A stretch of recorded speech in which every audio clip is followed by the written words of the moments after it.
یوسف زونواس بادشاہ او خلق به سوزول یو خندق کنستلو او هغه خندق ته به خلق ورغورځول چې بوس جوړ کړو چې چا دې ته سجده اون لګولا هغه بز دې اور ته ورغورځوما علا کل حال خلق دغه شانتی راوستل او دغه اور ته ورغورځوله پدې کې یو زنانه ده هغه هم راوستله او دې اور ته چې ورغورځوله نو دې ته ویل شو چې دې بت ته سجده وکړه ګنې دا ماشوم بچی دې دا بم دې اور ته ورغورځو او تا بم ور وغورځو دې انکار وکړو چې نه بت ته خو سجده نشم کولی هغه ماشوم ته د غیږ نه واغستو او اور ته ورغورځو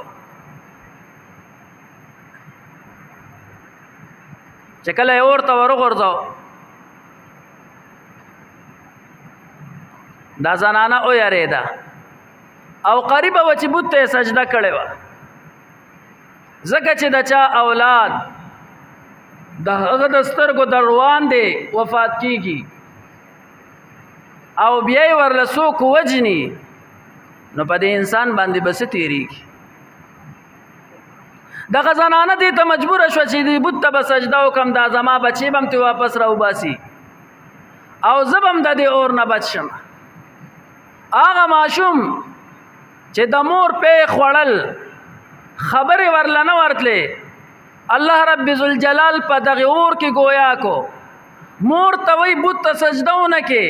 او راځه ما پسې راودانګه دې اور ته راځه ته زما مقام ووینه الله پاک ماله کم مقام راکو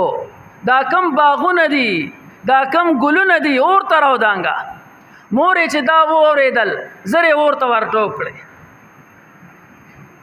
خلکو وکتل چې مور یې ورټوپ کړې او په اور کې ورته الله رب ذوالجلال جنت ورکو کم مسلمانان چې په خپل راځي اور ته ورټوپ کوي بادشاہ حیران شو چې دا خو ما د دې دپاره دا اور بل کړی دی چې دا خلک پې ویروما دوی بت ته سجده وکړي دا خو مسلمانان په خپل اور ته ورټوپ کوي نو په غوسه کې راغی او اور ته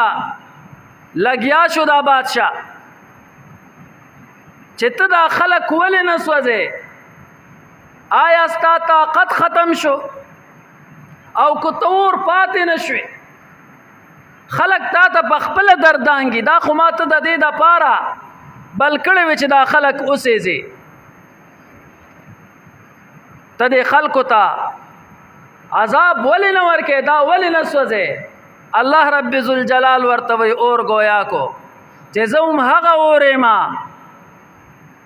او هغه طاقت زما دی خو چا چې زه پیدا کړی یم هغه راته ویلې چې دوی ونه سوځې ګینې ته راودانګه پته به درته ولګي تا ته به اندازه وشي